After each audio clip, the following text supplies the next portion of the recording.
there's like this very common line of thinking. You see this across a lot of industries. This idea of like anytime you doubt yourself, it's just a mindset issue.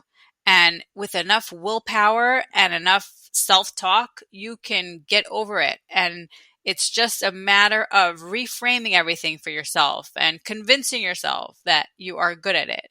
And the unpopular truth is that real confidence comes from competence. And without competence, you can talk to yourself over and over again for 3 hours in front of the mirror, but that imposter syndrome is not going to go away.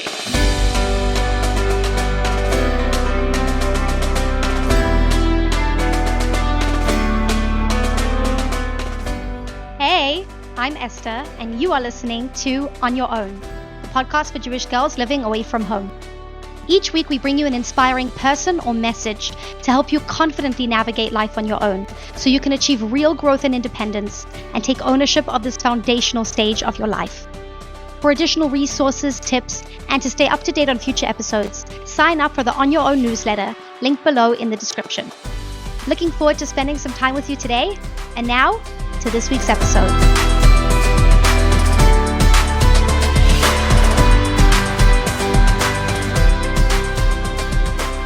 What I've noticed from talking with a lot of girls working with young women is that the leap we take from being in some sort of system, whether it's high school, seminary, even college, to going into the workforce, we stumble into it very often.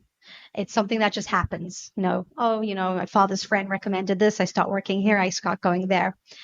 And so I was wondering, why do you think it's important to take the decision of our career and where we're heading into when we're heading into the workforce seriously? Why is this something that we should be giving some thought to before going in?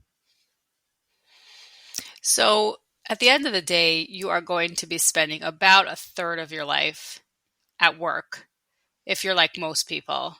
Some people eventually phase out of work, stay at home more. But even so, we're talking about years of your life, probably a decade or two at minimum. And therefore, you want to be taking seriously what you do so that you live a life that's meaningful, enjoyable, and gratifying, because not every minute of your day is going to be spent on your passion, but it should be spent on something that invigorates you and energizes you and develops your inherent skills. So on the one hand, there's that truth. On the other hand, there's the reality that things are not going to be linear even if you tried. Like you can sit and meditate for 6 months when you're 18 years old and try to figure out and analyze your life and skills and make the best decision possible. And still the chances that you're going to stick to that career choice exactly as is and then proceed in a linear way are very, very slim, because we don't really know ourselves at that age. And a lot of times it just takes real life experience to develop that self-awareness and get clarity on what we really want to do, what we're really good at. So I'm a huge, huge fan of career coaching and assessments and personality tests and all those things that lead to more self-awareness.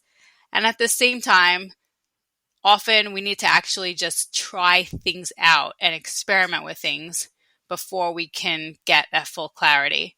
So there's that dichotomy there. It's challenging. On the one hand, it is a big decision. On the other hand, it's okay to take a deep breath and remind yourself that you're making the decision with the best possible information you have right now.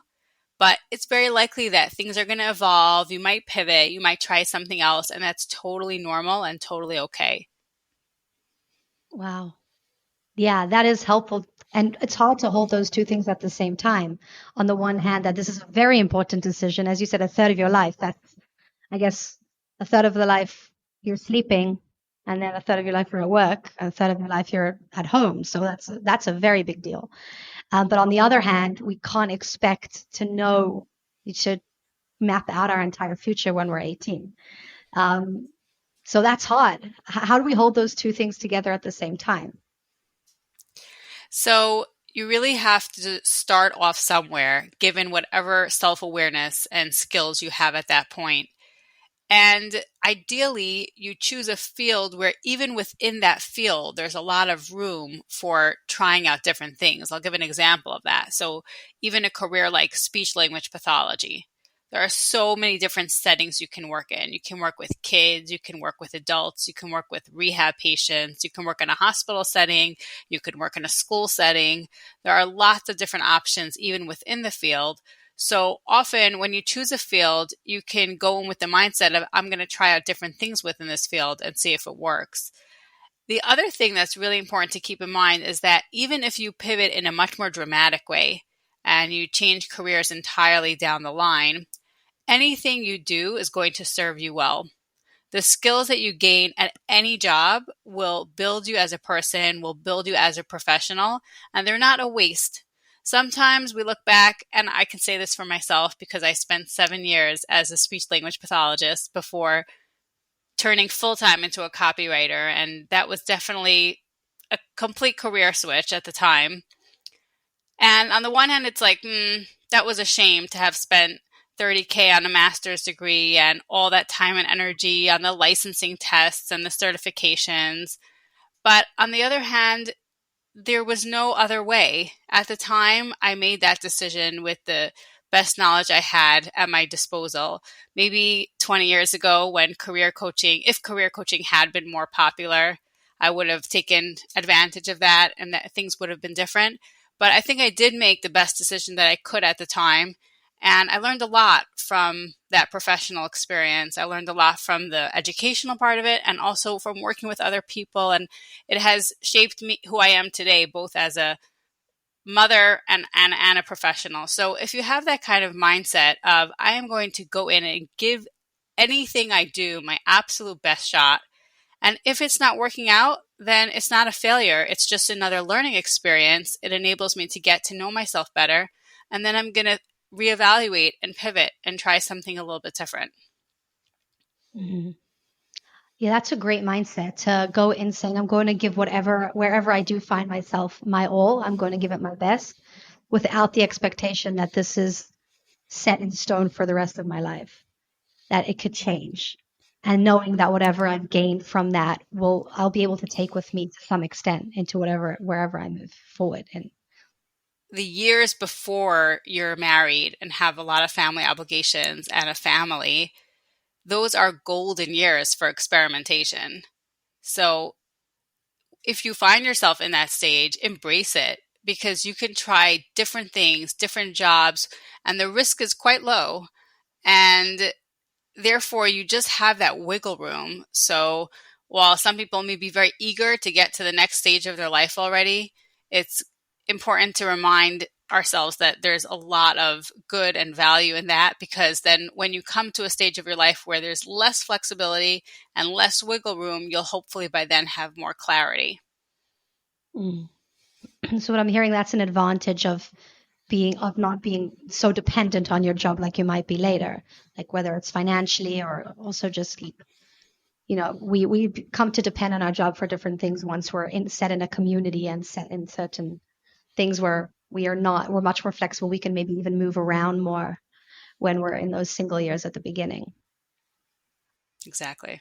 What's coming up for me is that with all of this incredible opportunity that comes with the flexibility and being young and not having so many obligations, is the fact that we have so many options.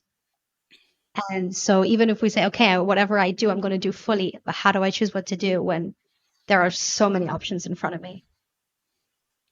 So the first question I'd ask is, what excites me? Which subjects have I always been very good at? What are the kinds of things that people say, Michal, wow, that was really great, or you did such a good job with that? Where am I getting that kind of feedback? What extracurricular activities, which academic areas, and what kind of stuff do I do in my free time? So do I love reading? Do I love dancing? Do I love exercise? All those questions will kind of give you some brainstorming where you can sit down and think about what might be a good fit for you.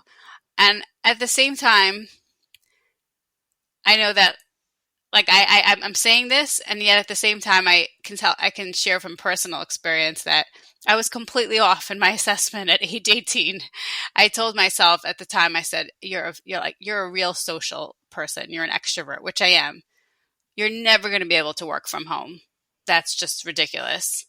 You have to be in an office. You have to be with people. And the truth is, at age 18, I really did need to be with people. And I haven't changed. I'm still an extrovert. I'm still very social. But 15 years later, with a growing family and lots of obligations, I am so blessed and grateful to be working from home. And I found other ways to feed my need for socialization.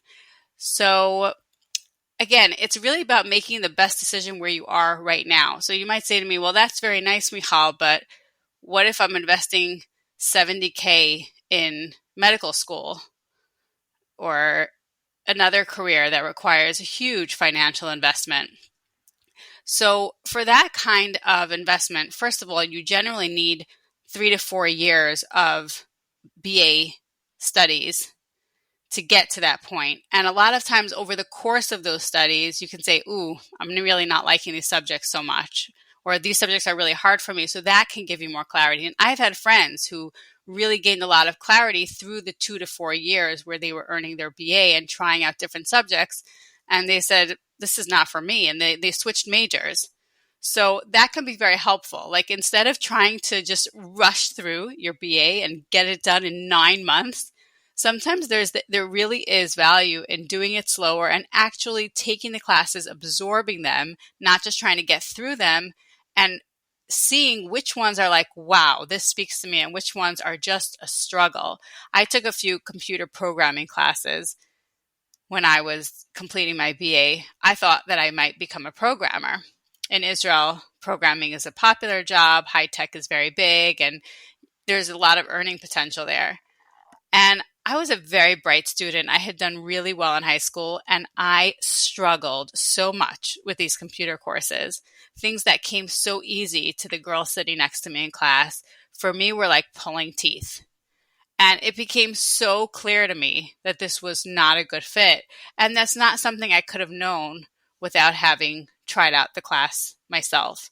So that's another potential source of insight, actually engaging in the study aspect of it.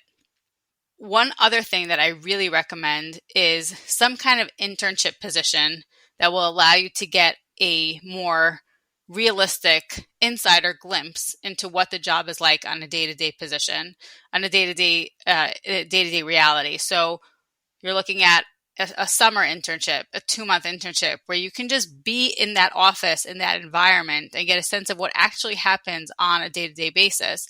Sometimes we have this glorified vision of what certain jobs are, and the reality is not as exciting or rosy. So actually seeing it on the ground is usually helpful. And if you can't land an internship, then even shadowing someone for a couple of days is a huge source of insight. And you don't have to be embarrassed about it. You can call up someone and say, I'm considering becoming an accountant. Would you be okay with me coming to your office and just kind of shadowing you for 2 days so I can get a better sense of what you do and how you do it? And most people are really happy to help. So it can feel a little bit awkward, but ultimately it will be very eye-opening. So interesting. What I'm hearing is that there's a real advantage to taking it slow. Like you mentioned, taking it slow in terms of you don't have to have it all set out and know exactly what you're doing, and that there's an advantage actually in not having it all set out. So you have that room to move around once you get to know yourself better in the process of actually being in it. And it's so interesting because I always really looked up to those girls who always knew what they were going to do, like ones in high school who were even before high school, like, I'm going to be a lawyer. And then they like stuck with it. And there was always something that I personally really looked up to in that. And I had a big pride in that as well. I knew what I was going to do. And then obviously I also switched, suddenly had a family and things changed as well. So it's a really helpful perspective that even though that assurance that some people have, which for some people, it's like, yeah, their whole life they wanted to be a doctor and they just know it. And they're just did all the right things from the beginning of high school. But it's okay to not be that. Like, it's okay to not really know and then just try it out and be open to changing, because inevitably what I'm hearing from you is that most of us will pivot at some point to find that place that we belong in, because we can't fully know that in advance. Absolutely. And even those who seem to have that rock solid assurance about where they're going and what they want to do, often a couple years later, it's not as rock solid anymore. And Yeah. sometimes it can just be a function of being young and a little naive, and a little overconfident. So it's a sign of humility and wisdom when you're willing to explore and you approach the world and the whole your professional trajectory with a lot of curiosity. Mhm. And you mentioned also at the beginning that we should get to know what excites us. That was interesting. I wonder, like, why is that important? So I'll give you an example. I was in middle of getting my BA. I had decided at that point to major in speech language pathology so I can go ahead and get my master's in speech afterwards. So I was in the middle of my BA. I had gotten married a couple months earlier. I was living in Israel and I didn't have kids yet. So I wanted a job on the side. College wasn't a full-time endeavor. And this opportunity came up to become a marketing intern at a publishing company, completely unrelated to speech Yeah. therapy. And for some reason, when I heard about the opportunity, it was like my heart just like started beating faster. And I was like, I really want to do this. And I spoke it over with my husband, who's like a very rational, logical kind of guy. And he's like, how does this fit in? Like, how does this fit into the plan? Like, he wasn't saying don't do it. He was just trying to understand my excitement and my rationale for considering this position. And I said, you know something? I'm not totally sure, but I have a really good feeling about it. I know I've always loved reading. I've always loved books. I've always loved writing. And this is a publishing company filled with amazingly creative, talented people. I feel like it's going to take me somewhere. I'm not quite sure how. And we had this conversation, and thank God I took that internship because that really was the beginning of an entirely different career for me. And that has changed my life in the most impactful way possible. And I think the reason I was able to take that leap when it didn't really make sense on paper is because I was excited about it and I listened to my gut and I realized there's something here that's getting me pumping. And it also aligned with other interests and hobbies that I had, which were reading, books, writing. So that's an example of where trying to tap into what excites you can often lead you to a very good place. That is so interesting. So you mentioned you were like really good at school, and you sound like you kind of had things set out for you in a more linear way, but then you were also able to trust your gut in that moment. Yeah, and looking back, I'm grateful for that because I think there were a lot of times when I was young when I didn't trust my gut enough because it's hard when you're young. You don't Yeah. always know what you don't always you're not used to trusting your gut. You don't always even realize when your gut is saying something. Yeah, that was my question, because I'm imagining if, a girl would opt, she's on this track for speech pathology and invest a lot of money in it, and then to mention, let's say, to one of her parents, if she's not married at that point, or even as you said to your husband, like, yeah, I want to do this, and then there's that doubt of like, wait, you don't know what you're so young, you don't know, stick to the plan. Why aren't you sticking to the plan? To be able to have that confidence to say, yeah, but like, there's, I feel like this is the right thing, to trust your gut there.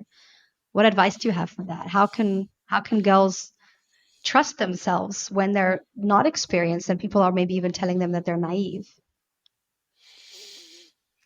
It's a very tricky question because sometimes we confuse our gut with peer pressure or with like a certain image of what we want to look like, what we want to be able to tell people. So I guess I would just encourage a lot of honesty. Like sit in a room, close the door, and say if there were no other factors here, no financial factors, no pleasing people factors, what would I want to do right now, and where do I think I can really grow and shine?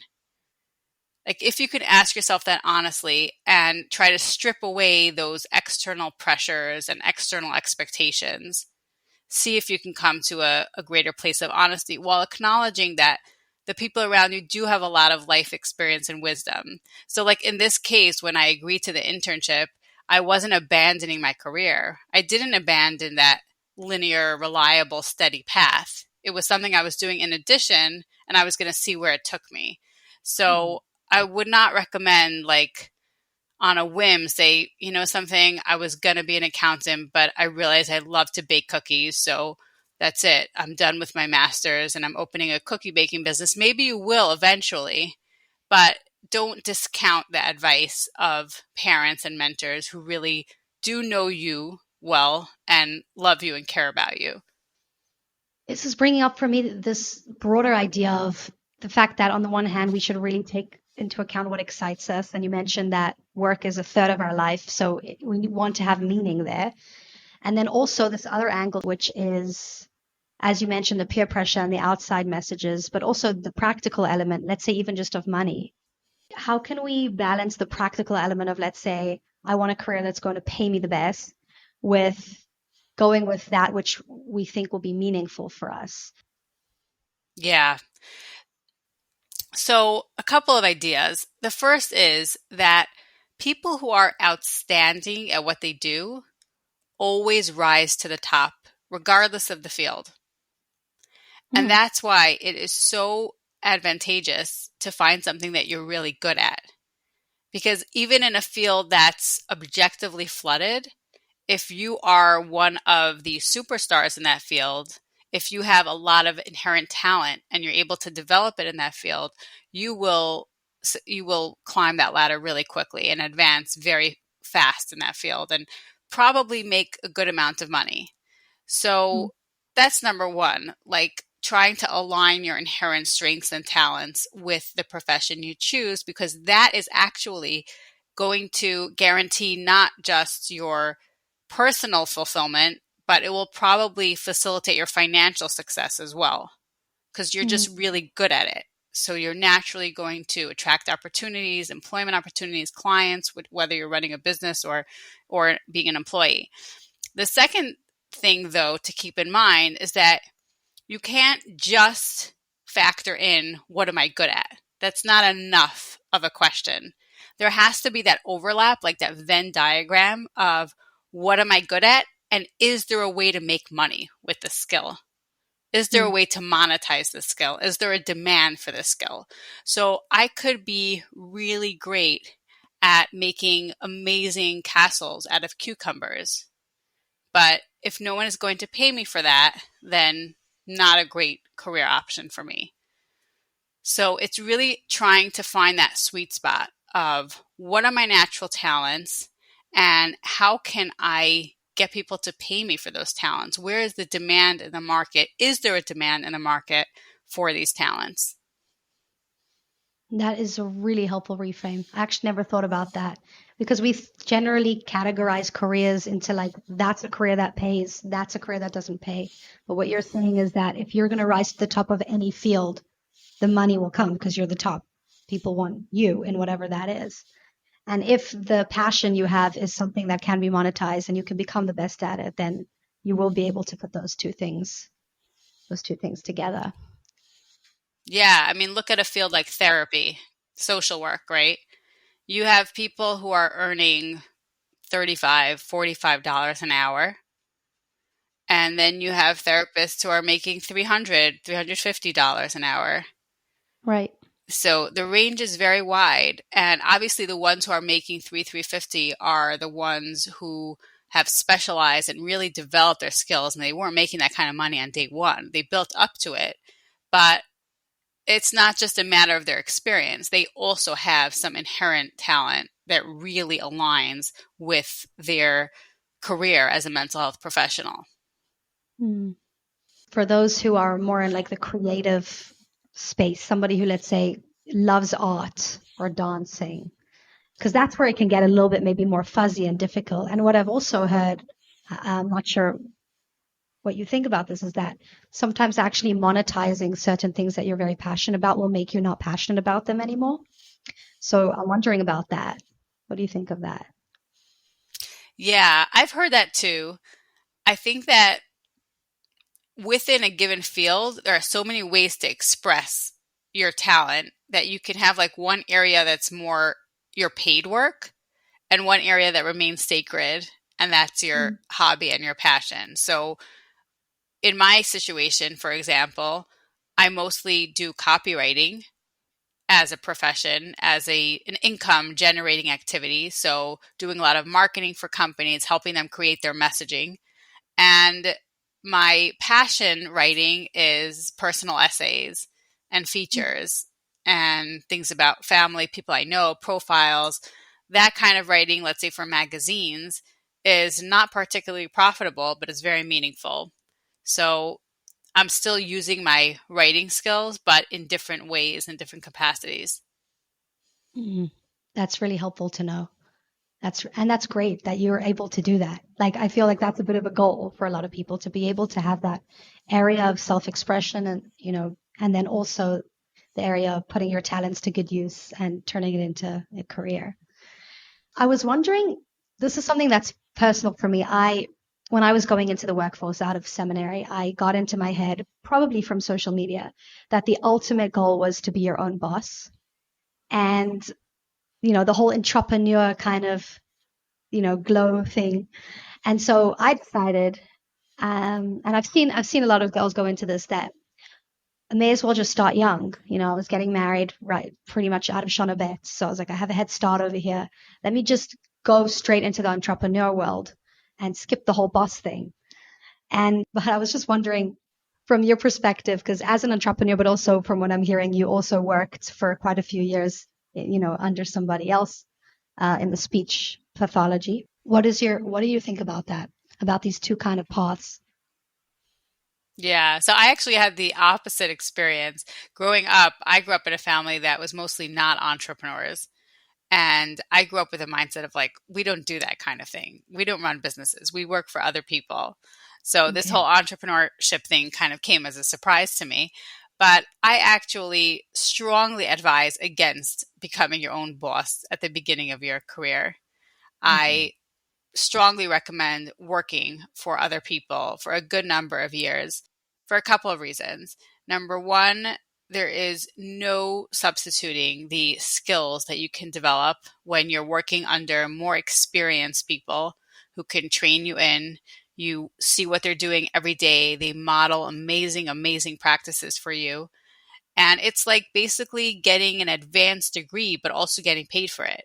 That's really what it is. The learning experience of working with professionals who are more advanced than you is priceless. And then there's all the other benefits, the benefits of being able to work on developing your skills without having to worry about all the things an entrepreneur has to deal with. Finding clients, managing them, sales, administrative stuff. There are so many aspects to running a business.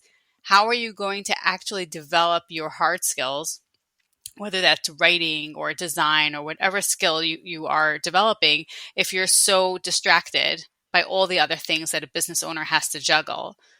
You also have the advantage of learning to work with a team, learning how to collaborate with people, sometimes learning how to work with difficult people. Those are soft skills that will serve you really well in any capacity.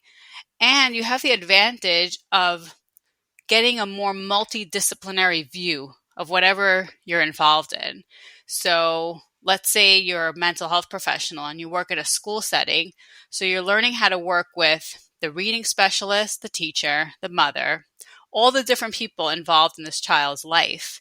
And you're getting a very holistic sense of what goes into this child's development and how each person contributes. So you're not working in a silo. And the same, for example, someone who is working in the marketing space. So if you're a copywriter and then you work at an agency or at a company, you're learning about how marketing combines with sales and how the two interplay. And you're learning from all the different people in the marketing process. You're just getting a much broader, richer view of things.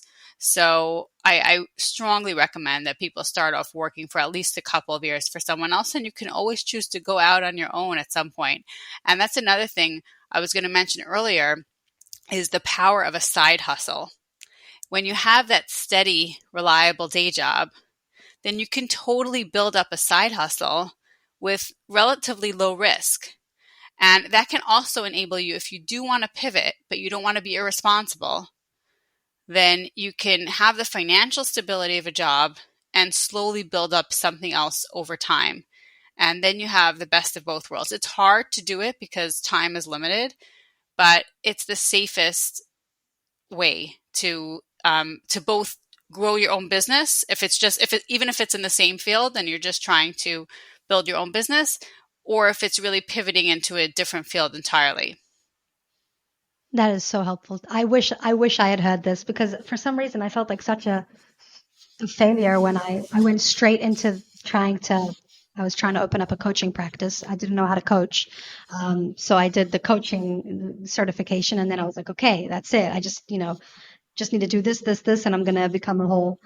And it just was so hard, even just the aspect of disciplining myself, being the responsibility of being my own boss and having to tell myself what to do and then figure that out. That, as you said, I wasn't able to build the skills that I needed to become good at what I wanted to do because I was so distracted. And I eventually, after a few years, realized that, wait, like I need to get a job. And it felt almost like I was giving up, like, oh, I'm going to get a job like everybody else. But it's really helpful to hear it this way. It sounds like you did not have that experience. You went the other way around. You were told to get a steady job, but I always heard from my parents, you want to be your own boss. Bosses are not, you don't want a boss. Yeah. So it's a really helpful reframe, one that I definitely wish I had heard a few years ago. Yeah, I mean, listen, the flexibility you have running your own business and being your own boss is incredible. And I am grateful for that every day now that I have a family and I don't have to answer up to anyone when a child is sick or when I want to have my infant baby home with me for 9 months. Don't have to justify that to anyone. There's something incredible about it, but I could not have succeeded in this 10, 15 years ago. Like, not even a question in my mind. And another thing to consider is just from a practical perspective is that in the years where you're getting married and having kids and you have a lot of young little humans in your house, at that stage, it is really difficult to launch and maintain a successful business because the amount of headspace and energy you need to do that, like those 2 to 3 first crucial years to get it off the ground and going, requires so much energy and time that to do that with a bunch of little kids is really, really challenging. And I think that's why the stability of a day job is also really great. If you're in that season of life where you're just really, really busy, you don't have any older kids you can rely on, you don't have much breathing room, then it's not a good time to open your own business. And the time will come, and it's just often a question of like, is it the right season of life for me? I remember I had a business coach because I was really trying to make it work. And she told me that a business is like a child. It's like having another child. And I remember thinking, but I'm pregnant. Like, I'm actually having a child. Like, I'm like I'm having twins. Like, this is not. And that's when I started Oh to my realize gosh. this is more than I signed up for. And I think that's also really helpful that you said that even if when you do have a job, you can start that side hustle and it can go at your own pace and it can work with your life wherever you are. That's also helpful to keep in mind. You're not giving up on your dreams. You're just making sure that they can work and actually be sustainable. And some of the most successful entrepreneurs I know worked for many years at companies. And I think that's why they're part of why they're so successful is that they got so good at what they do with all that accumulated experience. And that's another thing. When you work in a company, you're just getting access to a variety of projects that you would never be able to access on your own, like as a small freelancer or coach or whatever it is. So you're exposed to an amazing, amazing breadth of work, and that inevitably makes you better at what you do. Hmm. You train, right? So what you do is you train copywriters, and then after that, do you also like work in hiring people, or it's more that you will then recommend the copywriters that you train for different jobs? Like, how does that work? So I do both. I have a small team. I have a team of 5, all of whom are graduates of my program. So I definitely take advantage of being able to access such amazing talent and see who I think would be a good fit to work with. So I do have that experience hiring both long-term team members and people for one-off projects here and there. And then I also recommend people to employers and companies that approach me and say, hey, we need a copywriter. Here's the description. We even have like a form to streamline this process now because I get so many recommendation requests. And I can say that if we want to talk about the top qualities that I look for when hiring, Yeah. I would start with someone who's really eager to learn, someone who is viewing this opportunity as a learning experience. First and foremost, obviously, a job needs to pay the bills and it has to be financially worthwhile for you. But I am looking for someone who wants to develop themselves professionally and is really excited to learn from me and the other members of the team and to grow their skills. And part of that is being super open to feedback. Like, Mm. I love people who embrace constructive feedback, who are like, tell me, how did I do? What's good about this piece of work and how could it be improved? And instead of being defensive and taking it personally, they literally soak up the feedback because they know that this is what's going to make them grow. This is how they're going to get better. I look for people with a lot of humility, people who realize, and I try to be like that myself because I have so much to learn and I'm still making so many mistakes. And we're really all on this journey. But especially when you're young and new to an industry, then you really want to have a lot of humility because you don't know what you're doing. And that's okay.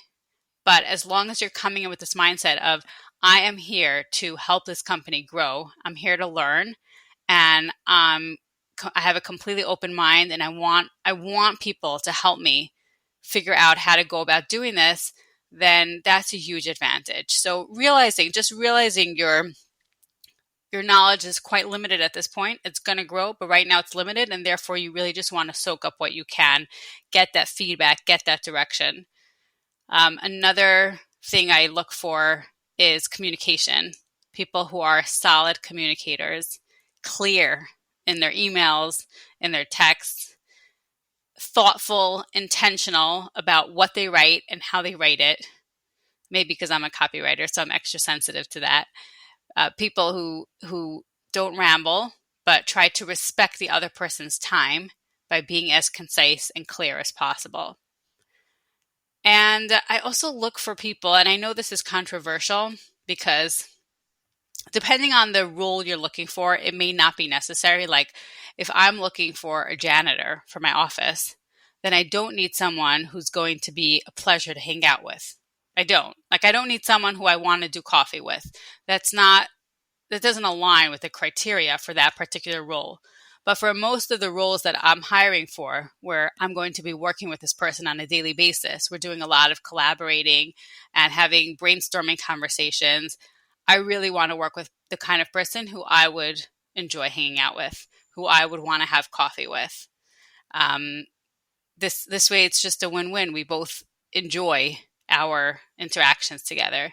So if you're that kind of person, try to be that kind of person who is likable, who people want to talk to, people are excited to be around. I know that's like a tall order, but likability is an underrated quality. I don't think that's controversial at all, actually. That makes a lot of sense. As you said, it's a third of your life. You want to hang out with people you like. That's very fair. Wow, this is really helpful. Eager to learn, open to feedback, having humility and being okay with that, knowing that you don't really know much, being good at with communication and being likable. That does sound like a bit of a tall order, though. What advice what advice do you have for those who want to be this person, hireable and pleasant, and to be able to, get the jobs that they'd like to get? How can they work on these skills now before they want to get hired? So some of it is learning to be proactive, recognizing that you can take the reins. And if you want something, show people that you're interested, come up with ideas while at the same time being open to people saying, ooh, that's a terrible idea. So don't be afraid. Put stuff out there. Just put it out there with humility and with the realization that it may not hit home, but it might knock it out of the park. So it's this combination of, I'm new at this. What do you think about this? Could this work? Just being very curious and explorative, not being scared to initiate, but initiating from a place of humility. And I want to learn more. I want to see if this works. I think that anyone, anyone can just kind of sit with themselves and be honest and say, am I really good at this? No, I'm not. I'm new at this. And therefore, I am excited to learn from people who can ensure that I get good at this. And when you view every experience as a learning opportunity, so suddenly that constructive feedback it doesn't stink so much anymore, because it's just part of this amazing journey where I am learning so much. I'm getting better every day. So interesting. I remember when I was doing the coaching certification. So this is like, that's the first thing that I did. I was like, okay, I'm going to become a coach with no life experience at all. Everyone else in the course was much older than me. And one of the first things they had us do was go and coach people. They're like, that's how you're going to get good. Go and coach. And I remember saying like, wait, but like, I don't know, like, I don't know what to do. And like, and then, what people kept saying is, no, that's imposter syndrome. That's what they keep telling me. And I was like, oh, okay, I have imposter syndrome. Until I realized that, like, no, I just really didn't know what I was doing. And that's fine. And actually, like, what are your thoughts about imposter syndrome, if you have It's any? so funny because I literally posted about this on LinkedIn yesterday. Oh, no There's way. like, yeah, there's like this very common line of thinking. You see this across a lot of industries, but especially in the coaching and health and wellness industries. This idea of like, anytime you doubt yourself, it's just a mindset issue. And Right. with enough willpower and enough self talk, you can get over it. And it's just a matter of reframing everything for yourself and convincing yourself that you are good at it. And what I wrote on LinkedIn is that the unpopular truth is that real confidence comes from competence. Hmm. And without competence, you can talk to yourself over and over again for 3 hours in front of the mirror, but that imposter syndrome is not going to go away. So sometimes imposter syndrome can actually be a helpful thing. It can remind us that, yeah, we're new at this, and that's okay, because we're going to put forward our best shot anyway. We're going to get feedback from mentors. We're going to try to get our work reviewed or get supervision, whatever your industry is, and we're going to learn along the way.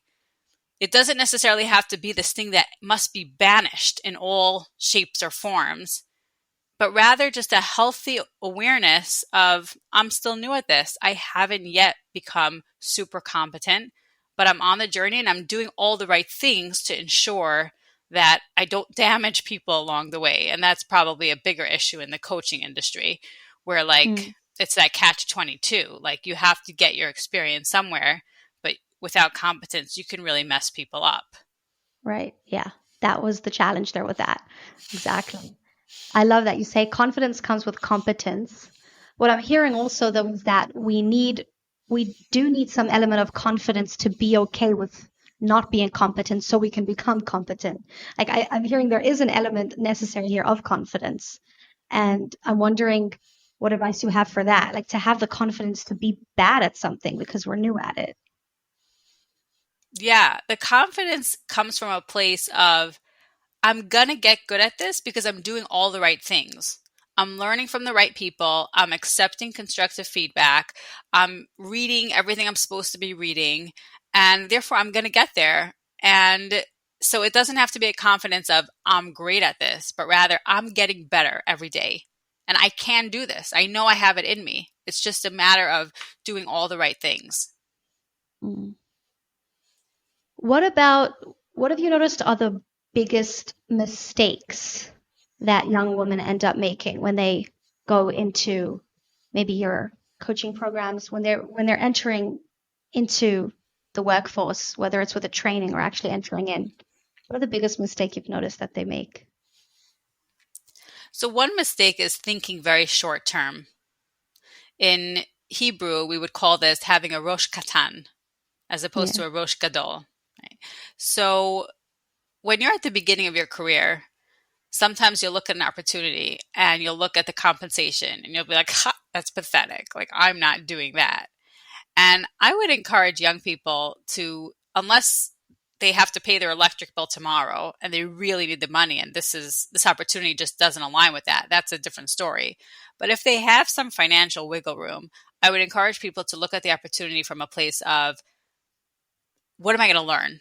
Is this a great learning experience? Is this going to teach me a lot? Is this going to help me grow professionally? Where's the opportunity for growth here? How much am I going to learn and gain from this position? If you have the financial capacity to ask that question first and keep it front and center, then you should. Because ultimately, long term, that will actually facilitate your financial success. So your experiences in the companies and with the teams that are going to teach you the most are going to make you that much more employable a couple of years down the line, are going to make you that much more competent so that you can launch your own business successfully. So going back to that cliche, yes, there's a ladder. There aren't really too many shortcuts in life. And to get really good at something, you often do have to start from the bottom and sometimes accept jobs that don't pay what you dream of, but have a lot of learning opportunities and growth. One other mistake that I see a lot of young people make is forgetting to build relationships, to invest in relationships at the start of their career. What people don't realize is that so many opportunities come about through your network. Your network is probably your most powerful asset, period. Maybe even more than your skills. And anytime you're in a position, anytime you have an opportunity to build a relationship with someone, you absolutely should. And realize that even if you switch fields entirely, that person from your previous field might be the one to open a door for you in your new field. And so coming to work with this perspective of not being in a silo, not just like showing up, doing the work and going home, but really investing and building relationships with people that will probably serve you really well down the line. I'll give you an example of this. A couple of weeks ago, someone approached me on LinkedIn and said, I'm looking to hire someone. And this particular graduate who had taken Copytribe 2 or 3 years ago, I don't remember, she came up for the position. Would you recommend her? And unfortunately, this particular graduate had been super quiet the entire program, barely engaged with the community in Slack. And I honestly didn't know her. I just didn't know her. I hadn't gotten to get a sense of how she communicates, her style, her work, her personality. She never spoke up on calls, never asked questions. And I was very honest with this person. I said, it could be she is an outstanding copywriter, truly, but I just don't know enough about her to be able to make the recommendation. And I was thinking to myself, what a lost opportunity. Like, you have this opportunity, you invest in a program, or maybe you're at a new job, you can get to know people, you can make an impression on people, you can show them what you're like. And instead, this person kind of just stayed below the radar the whole time. And then I was like struggling. I really wanted to be that person to make that recommendation for her, but I couldn't do so in good conscience. So wherever you go, just put yourself out there in a warm, friendly, humble way. Invest in those relationships because you never know who's going to be the one to open a door for you. Hmm. Yeah, that's definitely one that becomes overlooked. I haven't really heard of that as being discussed, as we think, again, we think very like linear. I guess that's where the short term comes in, because short term, what's that relationship? I'm wasting my time on a coffee with this person. But I guess it's getting that bigger vision and looking a few steps ahead. And also, Yeah. it's probably helpful to have social interactions if a third of your life is at work. Yeah. So not to just separate those two things. It's probably something helpful in that as well. Yeah, but this also comes up like in school. Like I kind of mentioned this with my example. But anytime you take a course, anytime you're in a class, anytime you're studying, relationships with mentors, with people who have more connections than you in a field, that's something very much to invest in as well. How can somebody know if this person is good mentor material? If they should be making an effort in this direction or that direction, who to choose as mentors? So, one question you want to ask yourself is, do I enjoy being around this person? Do I feel empowered around this person? I once worked with a very expensive business coach who is brilliant at what she does. But after the first coaching call together, I remember telling my husband, like, oh my gosh, I am drained from that call.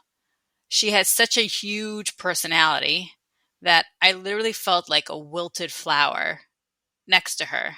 I'm not like a quiet person. I'm a very extroverted person. I consider myself outgoing, and yet next to her she was like this like shining blazing star.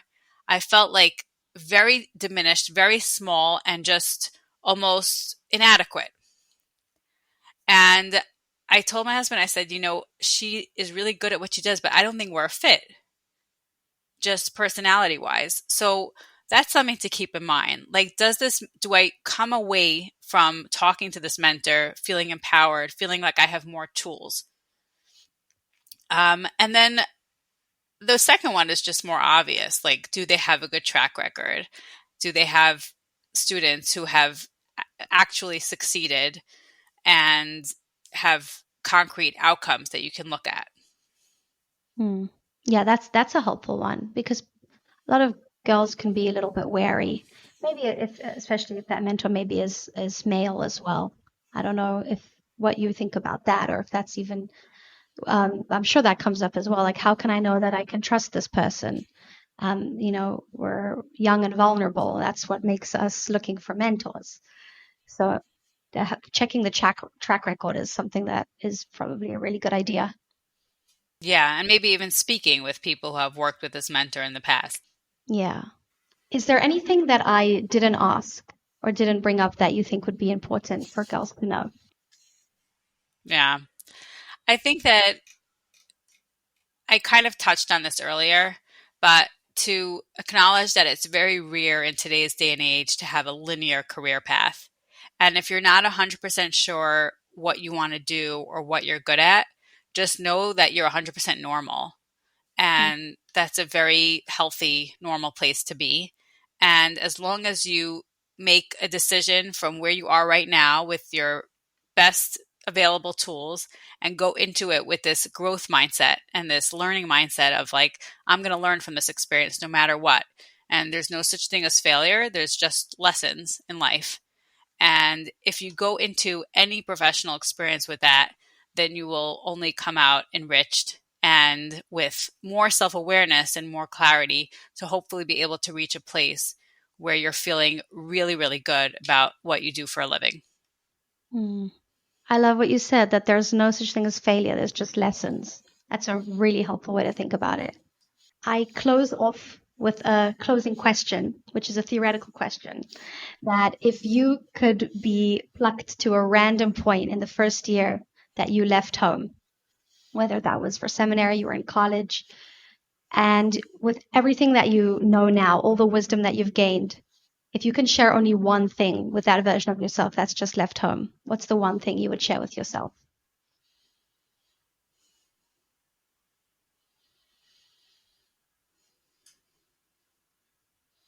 Thinking about this.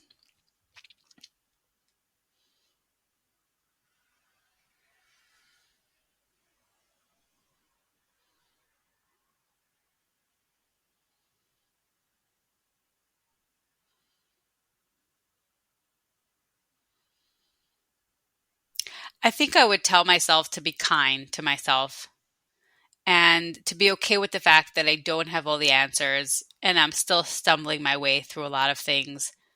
And like I said before, just to embrace opportunities instead of being scared by them, and to take it a few years at a time and not feel like I'm locking myself into a decision that is going to inform the next totality, the rest of my life. But giving myself that space and saying, for right now, this is what I'm going to do, and let's see how it goes. And just allowing myself, because I'm like a very type A personality, I'm a little bit of a control freak and I want to have it all figured out. But just allowing myself not to have it all figured out and to have a 5-year plan instead of a lifelong career plan. That is really comforting because it makes the decision for sure a lot easier to know that you're Yeah. not setting yourself in, as you said. Wow, Michal, thank you so much. Thank you for sharing all of this incredible wisdom and for taking the time, because you're obviously a very busy person, to share this with the next generation and to help guide young women. And I really, really admire that. And thanks for everything you've shared. My pleasure. Thanks for having me. Thank you for listening to this week's episode of On Your Own. If you like this episode or think it will be useful to someone else, please leave us a review wherever you listen to podcasts. I would love to connect with you. If you've got any questions, feedback, or ideas for future episodes, you can email me at onyourownpodcast@gmail.com. See you next week. And in the meantime, happy adulting.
Yeah.